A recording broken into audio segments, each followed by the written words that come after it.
Hi friends, welcome back to my channel.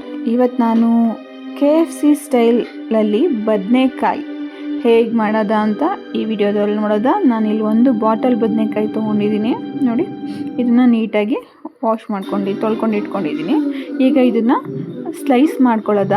ನೋಡಿ, ಈ ರೀತಿ ಸ್ಲೈಸ್ ಮಾಡ್ಕೋಬೇಕು.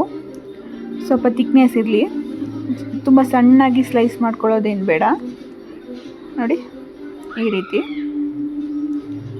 ನೋಡಿ, ಸ್ವಲ್ಪ ಬೀಜಗಳೆಲ್ಲ ಜಾಸ್ತಿ ಇದ್ದರೆ ತೆಗೆದುಬಿಡಿ ಅದನ್ನು. ನೋಡಿ, ನಾನೀಗ ಒಂದು ಪಾತ್ರೆಯಲ್ಲಿ ಒಂದು ಲೋಟ ಆಗುವಷ್ಟು ನೀರು ತೊಗೊಂಡಿದ್ದೀನಿ. ಈಗ ಇದಕ್ಕೆ ಒಂದು ಅರ್ಧ ಸ್ಪೂನ್ ಆಗುವಷ್ಟು ಉಪ್ಪು ಸೇರಿಸ್ಕೊತಾ ಇದ್ದೀನಿ.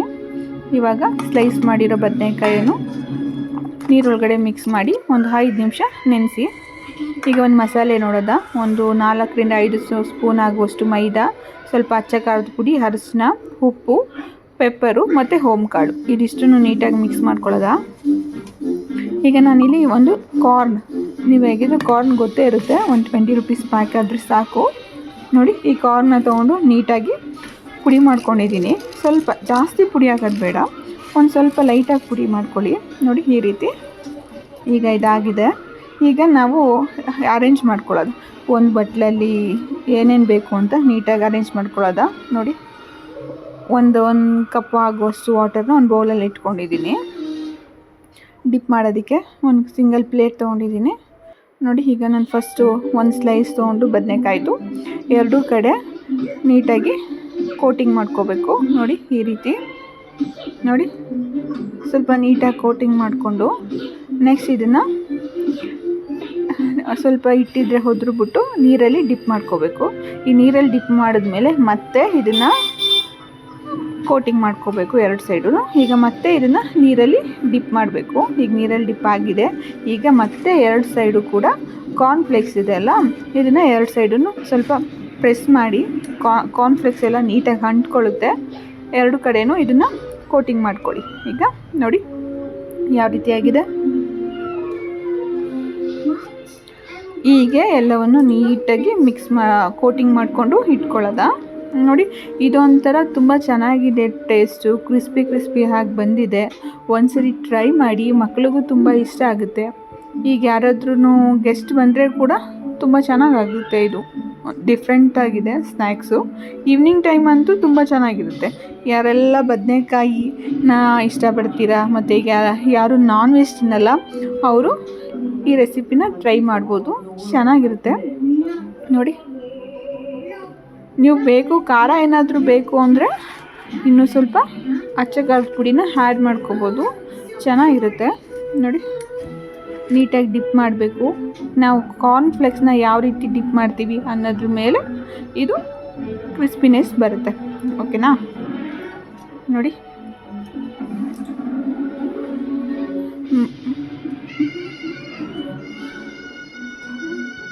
ನೋಡಿ, ಈಗ ಇದೆಲ್ಲ ಆಗಿದೆ. ಈಗ ಇದನ್ನು ಎಣ್ಣೆಲಿ ಕರಿಯೋದ. ಆಯಿತಾ? ನಾನಿಲ್ಲಿ ಮೊದಲಿಗೆ ಒಂದು ಪ್ಯಾನ್ ತೊಗೊಂಡಿದ್ದೀನಿ. ಈ ಪ್ಯಾನ್ನ ಬಿಸಿಗಿಡೋದ. ಈಗ ಬಿಸಿ ಆಗಿದೆ.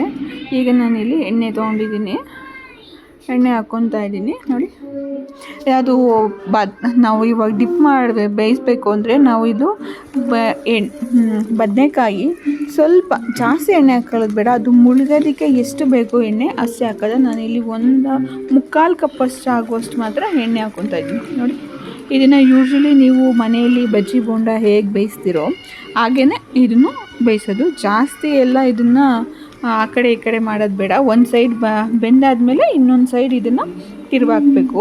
ನೋಡಿ, ಇದು ನೀಟಾಗಿ ಬೇಯುತ್ತೆ. ನಾನಿಲ್ಲಿ ಕೊಬ್ಬರಿ ಎಣ್ಣೆ ಮತ್ತು ಕಡಲೆಕಾಯಿ ಎಣ್ಣೆ ಎರಡೂ ಯೂಸ್ ಮಾಡ್ತಿದ್ದೀನಲ್ಲ, ನನಗೆ ಇದು ಬೆಂದಿರೋದು ಹೇಗೆ ಅಂತ ಗೊತ್ತಾಗುತ್ತೆ. ಏಕೆಂದರೆ ನಾನು ಇವಾಗ ಇದನ್ನು ಎಣ್ಣೆಲಿ ಹಾಕಿದ್ದೀನಲ್ವ, ಈಗ ಇಲ್ಲಿ ಬಬಲ್ ಬರ್ತಿದೆ. ಈ ಬಬಲು ಸ್ವಲ್ಪ ಕಮ್ಮಿ ಆಗುತ್ತೆ. ನೋಡಿ, ಈಗ ಒಂದು ಸ್ವಲ್ಪ ಕಮ್ಮಿ ಆಗಿದೆ. ಈಗ ಇದು ಅರ್ಧ ಬೆಂದಿದೆ ಅಂತ ಆಗುತ್ತೆ. ಈಗ ಇದನ್ನು ನಾನು ತಿರುವಾಕ್ತಾ ಇದ್ದೀನಿ. ನೋಡಿ, ಈ ಥರ ಯಾವ ಥರ ಬೆಂದಿದೆ ಅರ್ಧ. ಇದು ಈಗ ತಿರುವಾಕಿದ್ದೀನಿ. ನೋಡಿ, ಈಗ ನೆಕ್ಸ್ಟ್ ಬರ್ತಿದೆ. ನೋಡಿ, ಈಗ ಪೂರ್ತಿ ಬಬಲ್ ಖಾಲಿಯಾಗಿದೆ. ಈಗ ಇದು ಬೆಂದಿದೆ ಅಂತ ಗೊತ್ತಾಗುತ್ತೆ. ನೋಡಿ, ಆಲ್ಮೋಸ್ಟ್ ನೀವು ಈ ಸನ್ಪ್ಯೂರು ಬೇರೆ ಯಾವುದ್ಯಾವುದು ಪ್ಯಾಕೆಟ್ ಇರುತ್ತಲ್ಲ ಅದನ್ನೆಲ್ಲ ಬಿಟ್ಟು ಈ ಗಾಣದಲ್ಲಿ ಎಣ್ಣೆ ಸಿಗುತ್ತಲ್ಲ ಅದನ್ನು ಯೂಸ್ ಮಾಡಿ. ಸ್ವಲ್ಪ ಕಾಸ್ಟ್ಲಿ ಆದರೂ ಪರವಾಗಿಲ್ಲ, ಕಮ್ಮಿನೇ ಎಣ್ಣೆ ಯೂಸ್ ಮಾಡಿ, ತುಂಬ ಚೆನ್ನಾಗಿರುತ್ತೆ, ಹೆಲ್ತ್ ಕೂಡ ಚೆನ್ನಾಗಿರುತ್ತೆ. ನೋಡಿ ಯಾವ ಥರ ಆಗಿದೆ, ಇಲ್ಲೇ ಗೊತ್ತಾಗುತ್ತೆ ಅದು ಕ್ರಿಸ್ಪಿನೆಸ್ ಹೇಗಿದೆ ಅಂತ. ನಾವಿವಾಗ ಇದು ತೊಗೊಂಡಿದ್ದೀನಿ, ಇದಕ್ಕೆ ಸ್ವಲ್ಪ ಸಣ್ಣಗೆ ಹೆಚ್ಚಿದ್ದ ಆನಿಯನ್ ಹಾಕ್ಕೊತಾ ಇದ್ದೀನಿ, ಈರುಳ್ಳಿ, ಹೀಗೆ ಸ್ವಲ್ಪ ಸಣ್ಣಗೆ ಹೆಚ್ಚಿದ ಕೊತ್ತಂಬರಿ ಸೊಪ್ಪು. ನೋಡಿ ಹೇಗಿದೆ, ಅದು ನೋಡ್ತಾ ಇದ್ದರೆ ತುಂಬ KFC ಸ್ಟೈಲ್ ಥರನೇ ಕಾಣಿಸ್ತಾ ಇದೆ. ನೋಡಿ ಒಂದು ಸ್ವಲ್ಪ ಲೈಟಾಗಿ ಈ ಈರುಳ್ಳಿ ಮತ್ತು ಕೊತ್ತಂಬರಿ ಸೊಪ್ಪಿಗೆ ಎಷ್ಟು ಉಪ್ಪು ಬೇಕು ಜಸ್ಟ್ ಸ್ವಲ್ಪ ಸ್ಪ್ರಿಂಕಲ್ ಥರ ಹಾಕೊಳ್ಳಿ. ಈಗ ಸ್ವಲ್ಪ ಪೆಪ್ಪರು ಲೈಟಾಗಿ, ಈಗ ನೀವು ಸೌತೆಕಾಯಿಗೆಲ್ಲ ಉಪ್ಪು ಪೆಪ್ಪರ್ ಹಾಕೋತೀರಲ್ಲ ಆ ರೀತಿ ಸ್ವಲ್ಪ ಲೈಟಾಗಿ ಸ್ಪ್ರಿಂಕಲ್ ಮಾಡ್ಕೊಳ್ಳಿ. ನೋಡಿ ಯಾವ ಥರ ಇದೆ, ತುಂಬ ಚೆನ್ನಾಗಿದೆ. ನೋಡಿ ಈಗ ಇದನ್ನು ನಾವು ಸ್ವಲ್ಪ ಕಟ್ ಮಾಡಿದ್ರೆ ಮುರಿದ್ರೆ ಕ್ರಿಸ್ಪಿ ಥರ ಬರುತ್ತೆ. ನೋಡಿ ಎಷ್ಟು ಚೆನ್ನಾಗಿ ಬಂದಿದೆ, ಚೆನ್ನಾಗಿ ಬೆಂದಿದೆ. ಮತ್ತು ಇದು ಯಾರೆಲ್ಲ ತುಂಬ ಇಷ್ಟಪಡ್ತೀರ ಬದನೆಕಾಯಿ ಅವರಿಗೆ ತುಂಬ ಒಳ್ಳೆ ರೆಸಿಪಿ ಆಗುತ್ತೆ ಇದು. ಒಮ್ಮೆ ಟ್ರೈ ಮಾಡಿ, ತುಂಬ ಚೆನ್ನಾಗಿದೆ. ನಮ್ಮ ಮನೆಯಲ್ಲಂತೂ ಒಳ್ಳೆ ರಿಸಲ್ಟ್ ಬಂದಿದೆ ಈ ರೆಸಿಪಿಗೆ.